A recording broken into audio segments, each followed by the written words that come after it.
Christmas Eve, a night meant for joy, celebration and family.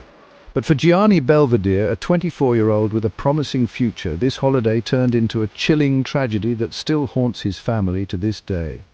On December 24, 2013, Gianni and his fiancée Ilona Flint headed to a shopping mall in San Diego, California. They were deeply in love and preparing for their wedding. The night seemed ordinary until the unthinkable happened. Just after midnight, Ilona made a frantic 911 call from a mall parking lot. She had been shot, and Gianni was nowhere to be found. What happened to Gianni? How could a couple's quiet Christmas outing end in such violent tragedy, and why, more than a decade later, do we still have more questions than answers? In this video, we'll uncover the chilling details of Gianni Belvedere's unsolved case, from the haunting timeline of events to the unanswered questions that have plagued investigators for years. As we reflect on this tragic story today, on another Christmas Eve, our hope is to shed light on this mystery and honor the lives of Gianni and Ilona. Welcome to PTT Network Law and Disorder, where we explore true crime cases that demand answers. The timeline of Gianni Belvedere's case is as tragic as it is perplexing. It begins on Christmas Eve 2013. Gianni, his fiancée Ilona Flint, and his brother Salvatore were preparing for the holidays.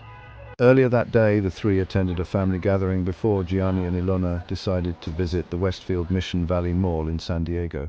At around 12:15 a.m., Ilona called 911, reporting that she had been shot in the head. Despite her injury, Ilona's voice remained calm as she gave details of the crime, the location, her condition, and the shocking revelation that her fiancé Gianni was missing. Moments later, Ilona succumbed to her injuries, and first responders arrived to find her lifeless body in the car. Gianni's disappearance raised immediate red flags. His car, a dark green Toyota Camry, was missing, and his family reported him as abducted. Despite an intense search effort, no one could locate Gianni or his vehicle.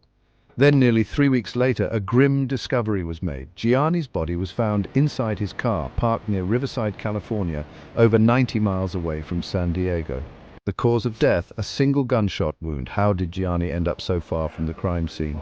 Why was his body left undiscovered for weeks? These questions remain central to unraveling the case. The discovery of Gianni Belvedere's body only deepened the mystery surrounding his death.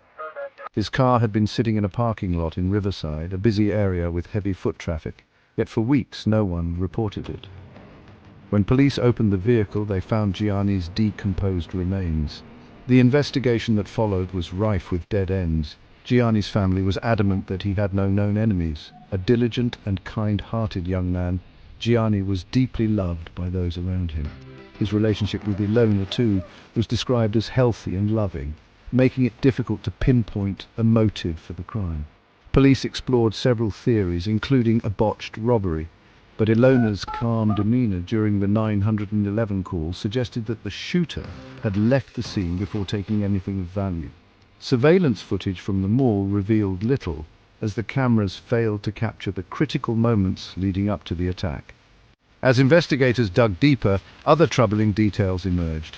Gianni's phone records revealed no suspicious activity, and his financial accounts showed no signs of foul play. The lack of physical evidence, no weapon, no fingerprints, made it nearly impossible to identify a suspect.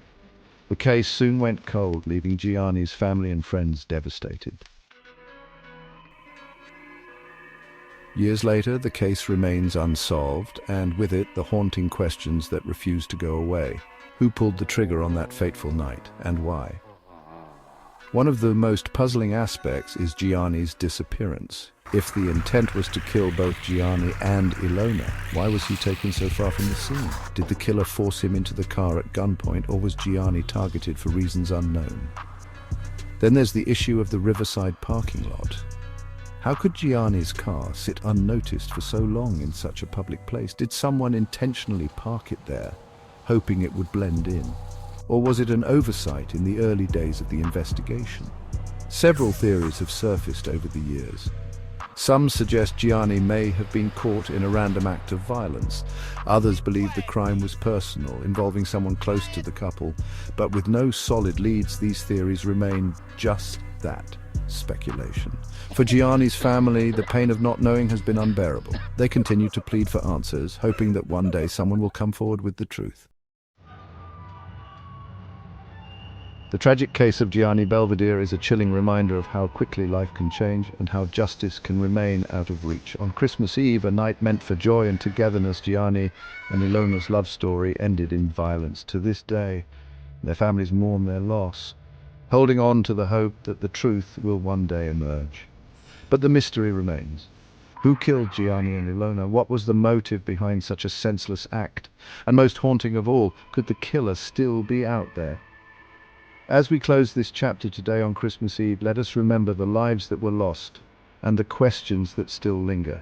Here at PBT Network Law and Disorder, we explore true crime stories that deserve answers. What do you think happened to Gianni Belvedere? Share your theories in the comments below. And don't forget to subscribe for more in-depth investigations. Together we can keep these cases alive and seek the justice they deserve.